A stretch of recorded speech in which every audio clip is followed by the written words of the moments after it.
Hindi na napansin ng marami kung gaano kahalaga mga pare ko yung versatile at role nitong si Jared Vanderbilt sa LA Lakers. Malaking gampanan mga pare ko yung meron to. Lalo na yung pagiging elite defensive player nito sa team ng LA Lakers. At sa pagbabalik nga nito after na ma-miss ang 42 games ngayong season dahil sa foot surgery, mukhang sulit ang pag-aantay ng lahat dahil sa pagbabalik nga nitong si Bando sobrang laki ng binigay na impact nito pagdating sa overall defense ng LA Lakers. Mula sa pagbabalik nga nitong si Bando sa 5 games ito ngayon sa Lakers, pinakita nito sa team kung gaano kalaki yung halaga niya pagdating sa depensa at mas lalo pang pagtaas ng defensive ratings ng Lakers ngayon sa Western. Sa pagbabalik ni Bando at pagkuha ng mga to dito kay Dorian Finney-Smith mas lalo pang tumindi ngayon ang wing depth ng Los Angeles Lakers. Dalawang forward na sobrang husay pagdating sa depensa dahil nasa abilidad ng araw ng mga to na kayang dumepensa mula sa mga small guards hanggang sa mga center at power forward. Hindi naman magamit ng Lakers pagdating sa opensa itong si Bando dahil sa inconsistency nga nito pagdating sa opensa. Gumagawa naman ng puntos pagdating sa hustle plays at bawing-bawi ang Lakers sa player na to pagdating sa defensive play.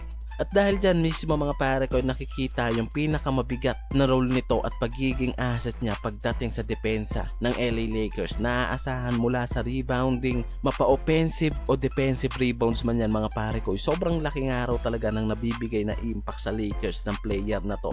Lalo na kapag ka mga kalaban mga team na grabe yung mga frontcourt isa itong si Bando sa naaasahan ng team ng LA Lakers at kaya nitong magbigay ng mga stop crucial moments sa opponent's team. Yung versatile nga nitong si Bando mula sa pagiging 6'8" power forward kayang-kaya nga raw nitong maglaro sa dalawang posisyon mula sa forward at center position. Kita naman natin yung ginagawang laro niyan at role. Kung iisipin nga natin mga pare ko, iisa itong si Bando sa may mabigat na role nga raw sa lineup ng Lakers. Madalas nakikita ko yung mga gameplay nito na kayang maglaro as a power forward o small forward at madalas nagagamit rin niya ng Lakers as a center katuwang nitong si Davis sa ilalim noon. Kaya naman sobrang bigat nga rin daw ng gampanan nitong si Bando and di nakakapagtaka na pagkatiwalaan niya ni JJ Redick. Ang Lakers ngayon na walang Bando ng 42 games sa season, even na nasa magandang position sila ng Western at napanatili yung mataas na winning percentage, litaw na litaw pa rin nga raw yung malaking kakulangan ng mga to pagdating sa defensive ratings. At yan din yung napuna ng maraming analyst nang mawala itong si Bando dahil bumagsak yung defensive rates nitong Lakers. Kaya nga kumuha sila ng isang Dorian Finney-Smith na maaasahan pagdating sa depensa at frontcourt. Habang wala si Bando, ito yung naging effective frontcourt player ng Lakers na napunan nga raw talaga nitong si Dorian yung kabawasan nitong si Bando sa depensa.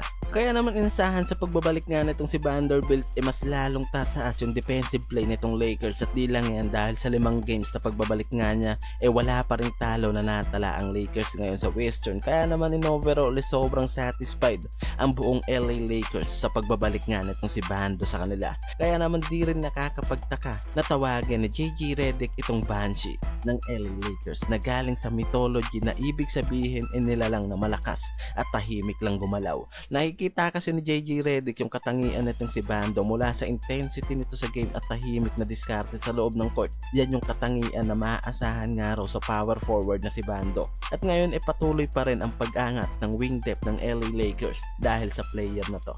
Hindi natin napansin at masyado tayong tumutok sa mga elite scorer at offensive player nitong Lakers at hindi natin nakita yung malaking importansya ng defensive player na nagpapataas lalo ng winning average nitong LA Lakers every game. Tulad nga nitong si Jared Vanderbilt. Diba sa 5 game sobrang laki nga ng pagbabagong nabigay nito sa team pagdating sa depensa at nadadala pa nila sa winning game.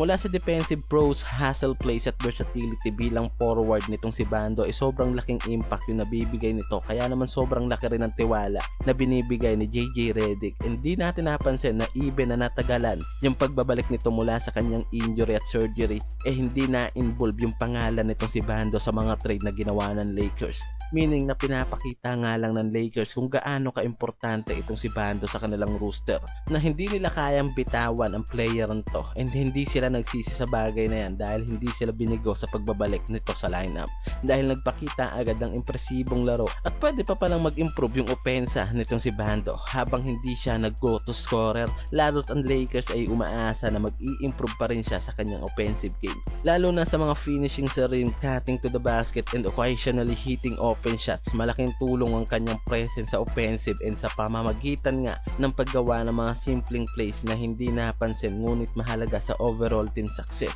Diyan din paniguradong mas lalaki palalo yung halaga nitong si Bando sa LA Lakers. Panigurado yan mga pare ko, dahil sa depensa lang ay wala nang araw kulang dito kay Bando.